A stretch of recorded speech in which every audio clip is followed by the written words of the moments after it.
નમસ્કાર વિદ્યાર્થી મિત્રો, આજે આપણે ધોરણ 11 ભૌતિક વિજ્ઞાન વિષયની અંદર પ્રકરણ 5ના પ્રશ્નની વાત કરીશું. સૌપ્રથમ આપણે આજે ન્યૂટનની ગતિના બીજા નિયમની ચર્ચા કરવા માગીએ છીએ.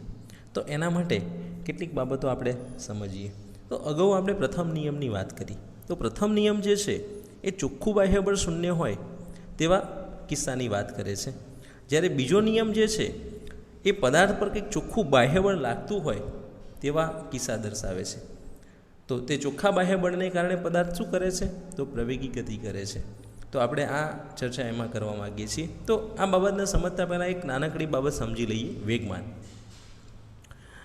રેખીય વેગમાન એટલે શું સમજાવો. તો મિત્રો, કોઈ પદાર્થ અમુક વેગ સાથે ગતિ કરતો હોય તો એ પદાર્થના દળ અને વેગના ગુણાકારને તે પદાર્થનું રેખીય વેગમાન કહે છે.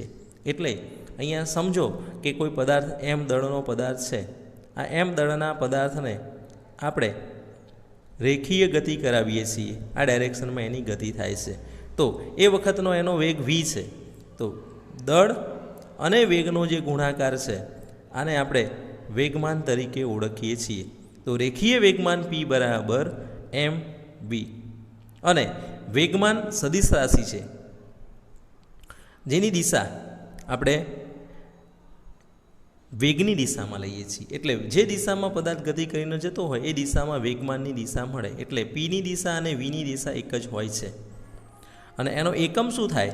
તો દળનો એકમ કિલોગ્રામ છે, વેગનો એકમ મીટર પ્રતિ સેકન્ડ છે. તો એનો એકમ થશે કેજી મીટર પર સેકન્ડ.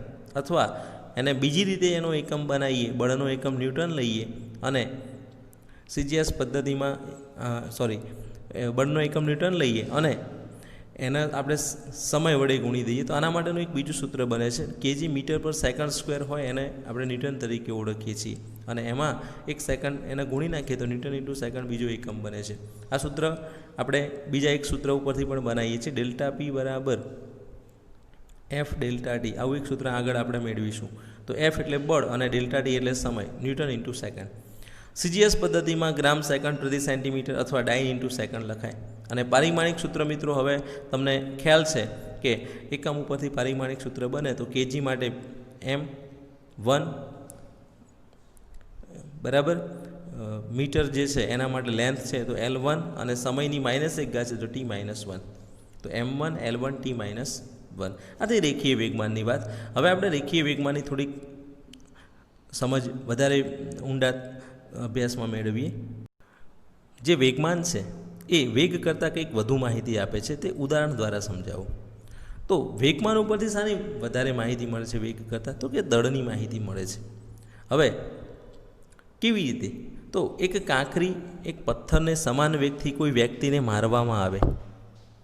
હવે સમજો કે અહીંયા એક વ્યક્તિ એક કાંકરી અને એક પથ્થરને એક સરખી વેગથી ફેંકે છે અને એક વ્યક્તિને મારે છે. તો કઈ અથડામણથી વ્યક્તિને વધુ ઈજા થશે? તેમના વેગ પરથી જાણી શકાતું નથી, કારણ કે બંનેના વેગ તો કેવા છે? સરખા છે. તો તમને ખબર છે પથ્થર વધારે વાગશે, કાંકરી ઓછી વાગશે. પણ પદાર્થના વેગમાનના ફેરફારનો દર જાણવાથી પદાર્થનું બળ જાણી શકાય છે. એટલે સમજો કે અહીંયા કોઈ વ્યક્તિ ઊભો છે આ જગ્યાએ અને અહીંથી પથ્થર કે કાંકરી ફેંકવામાં આવે છે. માની લો કે એને અથડાય છે અને પછી એ કાંકરી સ્થિર થઈ જાય છે કે પથ્થર સ્થિર થઈ જાય છે. તો વેગમાનનો ફેરફાર કેટલો થયો? તો કે વેગમાનનો ફેરફાર છે એ જેના જોડે જ્યારે ફેંકવામાં આવતા હતા એ વખતના વેગમાન જેટલો થાય, કારણ કે પછી તો વેગમાન 0 થઈ જાય એટલે mv થયો કે -mv. બરાબર. તો કઈ બાબત અહીંયા? પદાર્થના વેગમાનના ફેરફારનો દર જાણવાથી બળ જાણી શકાય છે. તો પથ્થર વધારે વાગશે, કાંકરી ઓછી વાગશે. જો તેમના દળો જાણતા હોઈએ તો જેનું દળ વધુ તેનું વેગમાન વધુ થશે, કારણ કે m ઇન્ટુ v છે. m અને v, m vમાં v સરખા છે, m અલગ અલગ છે. તો જેનો વેગ વધારે જેનું દળ વધારે તેનું વેગમાન વધુ. અને વધારે વેગમાનવાળા પદાર્થની અથડામણ વધારે ઈજા પહોંચાડી શકે છે. તેથી કાંકરીના વેગમાન કરતાં પથ્થરનું દળ વધુ હોય તેનું વેગમાન વધુ થાય છે. તેથી પથ્થરથી વ્યક્તિને વધુ ઈજા થાય છે. આ બાબત તમારે અહીંયા ક્લિયર કરવાની છે. બીજું ઉદાહરણ આપેલું છે. ધારો કે એક કાર અને એક ટ્રક સમખીતી રસ્તા પર સ્થિર પડેલા છે. આ બંનેને સમાન સમયમાં સમાન ઝડપથી ગતિ કરાવવા માટે કારને ઓછા બળની અને ટ્રકને વધારે બળની જરૂર પડે છે. આ દેખાતી વસ્તુ છે કે તમે માની લો કે એક કાર અને એક ટ્રક પડેલી છે, તો કારને ધક્કો મારશો 4 જણા ભેગા થઈને તો એ ખસશે, પણ ટ્રક નહીં ખસે. તો બંને માટે સરખું બળ લગાડવામાં આવે તો બંનેની ગતિ એક સરખી થતી નથી. પણ એના કરતાં આપણે અહીંયા એમ વિચારીએ કે બંને એક સરખી ગતિ કરે છે, તો કાર માટે ઓછું બળ વાપરવું પડે છે, ટ્રક માટે વધારે બળ વાપરવું પડે છે. આ ઉપરાંત બંને સમાન ઝડપથી ગતિ કરતા હોય તો સમાન સમયમાં તેને અટકાવવા માટે કાર કરતાં ટ્રકને મોટા અવરોધક બળની જરૂર પડે છે. એટલે અહીંયા અટકાવવા માટે પણ એ જ બાબત લાગુ પડે. ગતિ કરાવવા માટે જેમ વધારે બળ વાપરવું પડે એમ એને ગતિમાંથી અટકાવવા માટે પણ વધારે બળ લાગુ પાડવું પડે છે. તો આ રીતે તમે જોઈ શકો છો કે વેગ કરતાં વેગમાન કંઈક વધારે બાબત આપણને રજૂ કરે છે.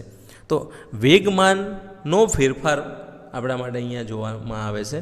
માત્ર વેગમાન નહીં, વેગમાનનો ફેરફાર. એટલે વેગમાન જેનું વધારે હશે એનો અટકાવ્યા પછીનો ફેરફાર વધારે માલુમ પડશે, કારણ કે છેલ્લું મૂલ્ય તો 0 થાય છે. તો આ રીતે તમે જુઓ તો વેગમાનનો ફેરફાર એ આપણા માટે અહીંયા ખૂબ મહત્ત્વનું પરિબળ બને છે.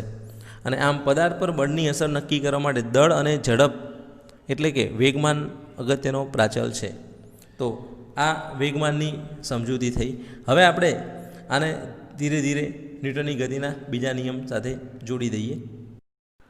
ન્યૂટનની ગતિના બીજા નિયમની વાત કરીએ તો એના પહેલાં આપણે એક ઉદાહરણ સમજીએ કે કોઈ એક બંદૂક છે, એમાંથી એક દળની બુલેટ બહાર નીકળે છે અને એ માનવ શરીરના કોઈ ભાગ પર અથડાય છે અને અથડાઈને એ સ્થિર થઈ જાય છે. તો આ પરિસ્થિતિમાં માનવ શરીરને જે નુકસાન થાય છે એ ઘણું વધારે હોય છે. તમે જાણો છો કે વ્યક્તિનું મૃત્યુ પણ થઈ શકે છે. પણ એ જ બુલેટને જો કોઈ વ્યક્તિ હાથથી ફેંકે તો એનો વેગ ધારો કે v છે, પહેલી વખતે વેગ v1 અને બીજી વખતે વેગ v2 છે. તો આ પરિસ્થિતિમાં હાથથી ફેંકેલી બુલેટ શરીરને એટલી ઈજા કરતી નથી. તો શું કારણ હશે? તો અહીંયા v1ની જે વેલ્યુ છે, જે બુલેટ બંદૂકમાંથી નીકળે છે, એ v2 કરતાં ઘણી વધારે છે. અને ઘણી વધારે હોય તો વેગમાન જે છે એ બુલેટમાંથી જ્યારે નીકળે છે, બંદૂકમાંથી બુલેટ નીકળે છે ત્યારે ખૂબ ઊંચું હશે, જ્યારે હાથથી ફેંકવામાં આવે છે ખૂબ ઓછું હશે. તો અહીંયા વેગમાનનો ફેરફાર તો અંતે તો બંને સ્થિર થવાના છે. બંને સ્થિર થાય છે તો વેગમાનનો ફેરફાર ક્યાં વધારે મળ્યો? તો કે બંદૂકમાંથી ગોળી નીકળે ત્યારે. તો આ રીતે વેગમાનનો મોટો ફેરફાર એ મોટું બળ લગાડે છે. વેગમાનનો મોટો ફેરફાર એ મોટું બળ લગાડે છે. બીજી વસ્તુ, આપણે આપણા વ્યવહારિક જીવનની અંદર છોકરાઓ જે ક્રિકેટ રમતા હોય છે એની અંદર એક અનુભવ જોયેલો છે કે ક્રિકેટર જ્યારે બોલને કેચ કરે છે ત્યારે એ બોલને કેચ કરતી વખતે પોતાના હાથ પાછળ લઈ જાય છે. પોતાના હાથ પાછળ એટલા માટે લઈ જાય છે કે જેના કારણે એ વ્યક્તિને હાથમાં ઓછી ઈજા થાય. હવે તમને એમ થાય કે ઈજા કેવી રીતે ઓછી થશે? તો મિત્રો સમજજો કે જ્યારે વ્યક્તિ બોલને પકડે છે ત્યારે ધારો કે એ પોઝિશનમાં રહીને જ પકડે તો એના માટે વેગમાનનો જે ફેરફાર છે એ તરત 0 થઈ જશે, હાથમાં આવશે ત્યારે. પણ બોલને પાછળની દિશામાં હાથ ખેંચીને પકડે છે તો થોડો વધારે સમય લે છે. અને થોડો વધારે સમય લે છે તો એ વેગમાનનો જે ફેરફાર છે એના ઉપરથી જે બળનો આઘાત શોધીએ છીએ એ ઘટી જાય છે. તો અહીંયા હાથમાં અનુભવાતું જે બળ છે એ બળ એ આમ જોવા જઈએ તો સમય સાથે પણ સંબંધિત છે. એટલે કેટલા સમયમાં એ ઘટાડો થઈને 0 થયું એ પણ અહીંયા ધ્યાનમાં લેવાનું થાય છે. એટલે અનુભવી ક્રિકેટર તમે જોયા હશે કે કેચ કરતી વખતે પોતાના હાથને શું કરે છે? પાછળની સાઈડે લઈ જાય છે. તો એના પાછળનું કારણ આપણે અહીંયા આ સમજી શકીએ કે બળનો જે આઘાત લાગે છે, તો બળ જે લાગે છે હાથ ઉપર એ ઘટાડવા માટે ક્રિકેટર આ પદ્ધતિનો ઉપયોગ કરતા હોય છે. હવે આજે આપણને જે માહિતી મળી છે એ માહિતીમાં આપણે કઈ કઈ બાબતો જોઈ? તો કે એક દળનું મહત્ત્વ આવ્યું, એક વેગનું મહત્ત્વ આવ્યું અને એક આવ્યું સમય ટીનું મહત્ત્વ. તો આપણી જોડે અહીંયા 3 બાબતો ઉપસી આવી: દળ, ઝડપ અથવા વેગ અને સમય. તો આ 3 બાબતોના આધારે આપણે ન્યૂટનની ગતિનો બીજો નિયમ અહીંયા મેળવેલો છે. તો પદાર્થના વેગમાનના ફેરફારનો દર એટલે જેને આપણે ડેલ્ટા પી કહી શકીએ તેના પર લાગતા પરિણામી બાહ્ય બળના સમપ્રમાણમાં હોય છે. તો અહીંયા દર શબ્દ છે ફેરફારનો દર, દર એટલે સમય દર. અહીંયા બીજું કોઈ નહીં, દર પણ કયો દર છે? સમય દર. તો જે સમય દર છે અહીંયા તમારે દર છે એની આગળ સમજી લેવાનું સમય દર છે. તો વેગમાનનો ફેરફાર એટલે ડેલ્ટા પી અને સમય દર એટલે ડેલ્ટા ટી કોના જેટલો હોય છે? તો કે બળ જેટલો હોય છે. તો અહીંયા આ સૂત્ર તૈયાર થાય છે, ડેલ્ટા પી સદીશ by delta T is equal to F સદીશ. અને આને તમારે સમપ્રમાણમાં છે તો આ રીતે લખી દેવાનું છે. તો delta P by delta T is proportional to F. અને શબ્દો આ રીતે લખવાના છે કે પદાર્થના વેગમાનના ફેરફારનો દર તેના પર લાગતા પરિણામી બળના સમપ્રમાણમાં અને લગાડેલ બળની દિશામાં હોય છે. ડેલ્ટા પીની જે દિશા છે એ એફની દિશા થાય છે. જો પરિણામી બળ એફ સદીશ એ ડેલ્ટા ટી સમયગાળા માટે એમ દળના પદાર્થમાં વેગ વીથી બદલાઈને વી પ્લસ ડેલ્ટા વી કરે તો તેનું પ્રારંભિક વેગમાન પી ઇનિશિયલ પીઆઈ બરાબર એમ વી થાય અને અંતિમ વેગમાન પી એફ ફાઇનલ એમ વી પ્લસ ડેલ્ટા વી થાય. હવે ફેરફાર કેટલો થયો? તો અંતિમમાંથી પ્રારંભિકને બાદ કરવાના. અંતિમ કેટલું છે? તો પી ફાઇનલ. પ્રારંભિક કેટલું છે? પી ઇનિશિયલ. આમાંથી તમે બાદ કરશો, આના બે સ્ટેપ બનશે, એમાંથી આ સ્ટેપ બાદ કરશો તો એમબીવાળા પદો નીકળી જશે. શું વધશે? એમ ડેલ્ટા વી. તો ડેલ્ટા પીનો જવાબ આપણને પ્રાપ્ત થયો અહીંયા, ડેલ્ટા પી બરાબર એમ ડેલ્ટા વી. હવે delta P by delta T એટલે વેગમાનના ફેરફારનો સમય દર એ એફ સદીશના જેટલો સમપ્રમાણમાં હોય છે. તો એફ સદીશ is proportional to delta P by delta T અને એમાં એક અચળાંક મૂકી દઈએ, સપ્રમાણતા અચળાંક, તો કે મૂકેલો છે. તો એફ સદીશ બરાબર કે delta P by delta T. અને આ જે અચળાંક છે એને આપણે આગળ જતાં એનું મૂલ્ય પેલી રીતે મેળવીએ છીએ તો એ આપણને 1 મળે છે. હવે તમે જુઓ અહીંયા કે ડેલ્ટા ટી ટેન્સ ટુ 0નું લક્ષ લઈએ તો જે ફેરફાર છે ડેલ્ટા પી એ ઘણો નાનો થઈ જાય છે. Delta P by delta T અતિ સૂક્ષ્મ થાય છે અને અતિ સૂક્ષ્મ થવાના કારણે આને આપણે વેરિયેબલ વિકલનની અંદર ડેરિવેટિવ્સ ડીપી બાય ડીટી તરીકે લખી શકીએ છીએ. તો અહીંયા આ સૂત્ર કન્વર્ટ થઈ આ રીતે બનાવવામાં આવે છે, એફ સદીશ બરાબર કે ડીપી સદીશ બાય ડીટી. અને આની અંદર પી ડી જે પી છે એની કિંમત ભરી દઈએ તો આપણને આવું મળે, એમ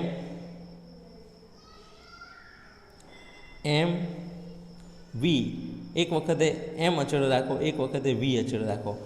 મિત્રો અહીંયા એક બાબત સમજી લેજો કે એમ અચળ રાખીશું તો કે એમ થઈ જશે આગળ, કે તો અચળ હતો જ, વિકલનની બહાર એમને કાઢ્યો ડીવી બાય ડીટી વત્તા કે વી સદીશના બહાર કાઢ્યો ડીએમ બાય ડીટી.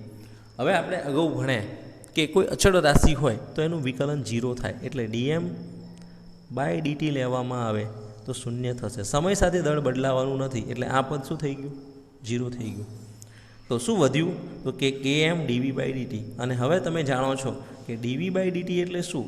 તો કે ડીવી બાય ડીટી એટલે તો વેગ બતાવે છે, પ્રવેગ બતાવે છે, તો એ સદીશ લખાય એની જગ્યાએ. તો આ બાબત અહીંયા ક્લિયર થાય છે કે એ સદીશ જે છે એ ડીવી બાય ડીટીની જગ્યાએ આવશે. તો સમીકરણ શું થઈ ગયું? એફ સદીશ બરાબર કે એમ એ સદીશ. અને હવે અહીંયાથી પ્રપોર્શનાલિટીમાં લખવું હોય તો શું લખાય? તો કે એફ સદીશ ઇઝ પ્રપોર્શનલ ટુ એમ એ સદીશ. બરાબર. તો પદાર્થ પર લાગતું બળે દળ અને પ્રવેગના ગુણાકારના સમપ્રમાણમાં હોય છે. તો આ થયો બીજા નિયમનું સૂત્ર. અને એનું આપણે જે સમીકરણ છે નિયમ લખવા માટેનું આ યાદ રાખીશું, એફ બરાબર કે ડીપી બાય ડીટી. આની ઉપરથી તમે એ નિયમને લખશો તો એના શબ્દો તમે બનાવી શકશો કે પદાર્થના વેગમાનના ફેરફારનો સમય દર તેના પર લગાડેલ બાહ્ય બળ જેટલો હોય છે અને બળની દિશામાં હોય છે. તો આ બીજા નિયમની વાત પૂરી થાય છે અહીંયા. હવે આપણે ન્યૂટનની ગતિના બીજા નિયમના મહત્ત્વના મુદ્દાઓની વાત કરીએ. તો સૌથી પહેલાં તો આપણે સમીકરણ જે લાયા છીએ એ સમીકરણને અહીંયા ધ્યાનમાં રાખી દઈએ કે જે આપણે દાખલા ગણવા માટે અથવા સમીકરણ જે છે એની મદદથી એનું આપણે જે વિધાન છે લખી શકીએ છીએ. તો એફ સદીશ બરાબર ડીપી બાય ડીટી સદીશ અને એફ બરાબર એમ એની જગ્યાએ ડી આ જે છે ડીવી બાય ડીટી, અને ડીવી બાય ડીટી જે છે એ આપણને વેગનો ફેરફાર આપે છે. તો v2 minus v1 by delta T. તો આ રીતે તમે આને આ રીતે પણ કન્વર્ટ કરીને લખી શકો. દાખલો ગણવા માટે આ ખૂબ મહત્ત્વનું છે. આગળ જોઈએ કે એફ બરાબર એમ એમાં એફ બરાબર 0 હશે તો એમ 0 નથી તો એ બરાબર 0 થશે, અને એ બરાબર 0 હશે તો વી અચળ થશે. તો જે ન્યૂટનની ગતિના પહેલા નિયમ સાથે શું થાય છે, બંધ બેસતો આવે છે. પહેલો નિયમ શું કહે છે, પદાર્થ સ્થિર હોય કે અચળ વેગથી ગતિ કરતો હોય તો બાહ્ય બળ શૂન્ય હોય. એટલે અહીંયા આ બાબત આની સાથે બંધબેસતી કરવા માટે આપેલી છે. આગળ મુદ્દાની અંદર ન્યૂટનની ગતિનો જે બીજો નિયમ બળનું મૂલ્ય આપે છે, અને પ્રથમ નિયમ શું આપતો હતો તો કે બળની વ્યાખ્યા આપતો હતો. તો હવે જે મૂલ્ય છે એ જોવા જઈએ તો બળ એ સદિશ રાશિ છે, તો એના 3 ઘટકો પડે. તો એક્સ દિશામાંનો જે ઘટક છે એને એફએક્સ કહીએ, તો એ ડીપી એક્સ બાય ડીટી અને એને એમએ એક્સ કહેવાય. વાય દિશાનો ઘટક એફ વાય કહીએ તો એને DP Y by DT M A Y કહેવાય. અને ઝેડ દિશાનો ઘટક એફ ઝેડ છે તો એને ડીપી ઝેડ બાય ડીટી અને આપણે એને એમ એ ઝેડ તરીકે ઓળખીશું. આનો અર્થ એ થાય કે પદાર્થના વેગ અને તેના પર લાગતા બળ વચ્ચેનો ખૂણો રચાતો હોય તો વેગની દિશામાંના બળનો ઘટક પણ બદલાય, બરાબર, અને વેગને લંબ દિશામાંનો ઘટક અચળ રહે. હવે જુઓ, વેગના જે ઘટકો પડે છે, દાખલા તરીકે આ ડાયરેક્શનમાં વેગ છે અને બળ આ દિશામાં લાગે છે, તો શું થશે? તો તમે જોઈ શકો છો કે એમની વચ્ચે કંઈક ખૂણો રચાય છે. આ ખૂણો થીટા છે. વેગ જુદી દિશામાં હોય અને બળ જુદી દિશામાં હોય તો આના કારણે શું થાય છે, તો વેગની દિશામાંના બળનો ઘટક બદલાય પણ વેગની લંબ દિશામાંનો ઘટક અચળ રહે છે. એટલે એમાં કોઈ ફેરફાર થતો નથી, બરાબર. તો આના વેગના 2 ઘટકો પાડી દેવામાં આવે, એક વેગને બળને સમાંતર અને બીજો બળને લંબ રૂપે અથવા વેગના સંદર્ભમાં પાડી દઈએ.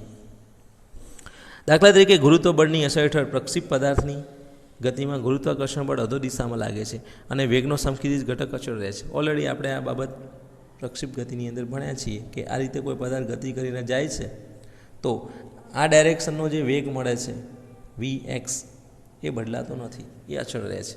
વી વાય સતત બદલાતો રહે છે. તો અહીંયા કેમ, તો કે બળ કઈ દિશામાં લાગે છે, અધો દિશામાં. અધો દિશા અને સમખીજ દિશા લંબ રૂપે કહેવાય, માટે અહીંયા સમખીજ ઘટક અચળ રહે છે. આગળ ચોથા નંબરનો જે મુદ્દો છે, એફ બરાબર ડીપી બાય ડીટી બરાબર એમએ, એ બિંદુરૂપ જે કણ છે એને લાગુ પાડીએ છીએ.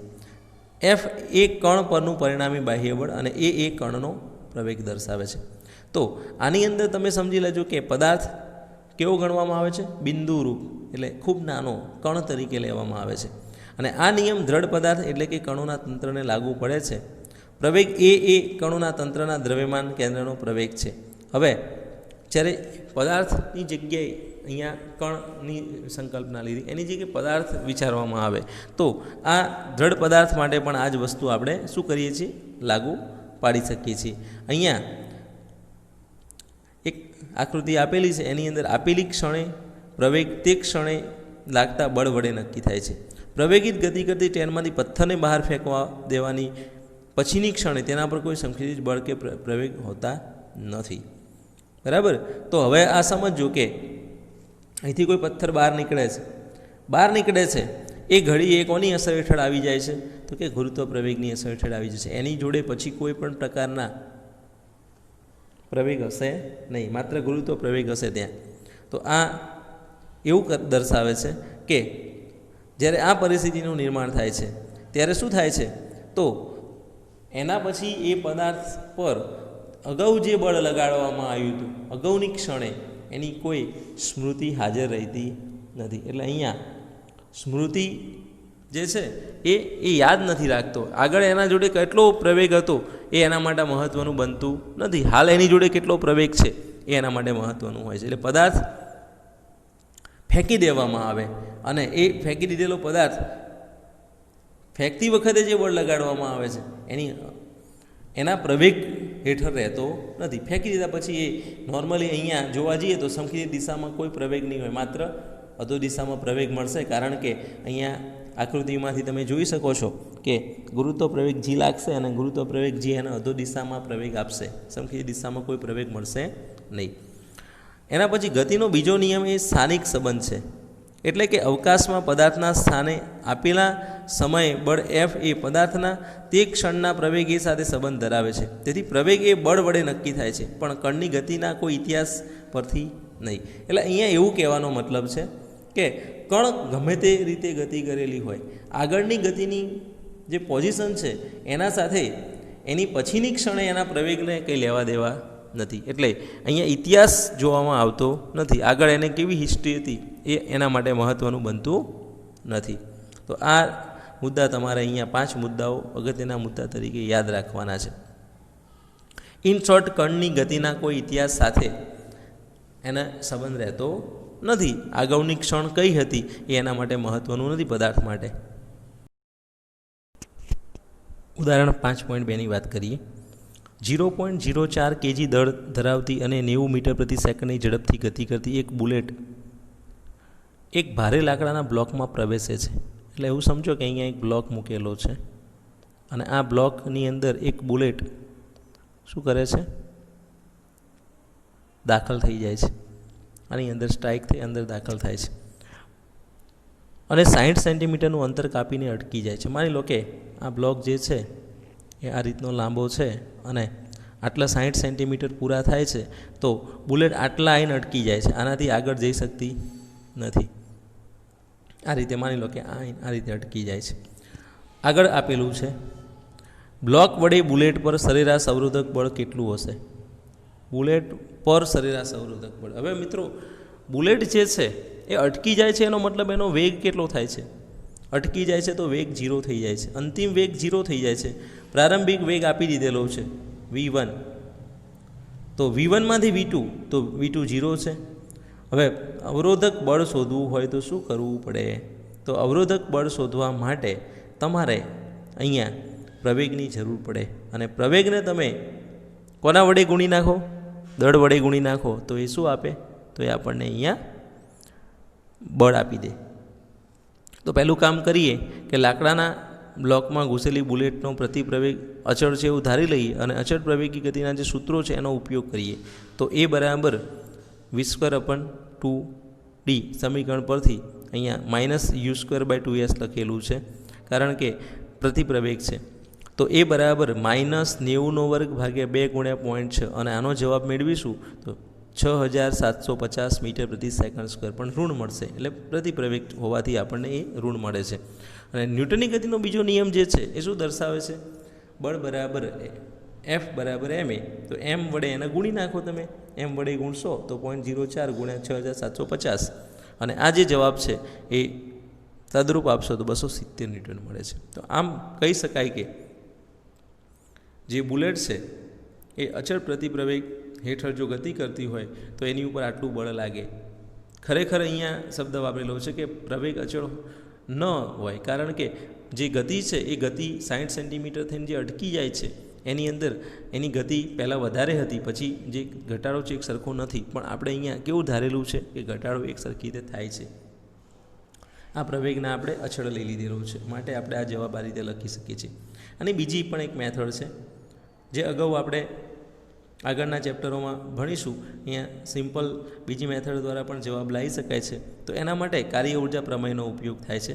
W બરાબર ડેલ્ટા કે, અને આ જે સમીકરણ છે એની અંદર કિંમતો મૂકી તમે ડેલ્ટા કે એટલે ગતિ ઉર્જાનો ફેરફાર છે એનો ઉપયોગ કરી એને મેળવી શકો છો. આ આપણે આગળ ઇક્વેશન મેળવીશું એની આધારે આવશે.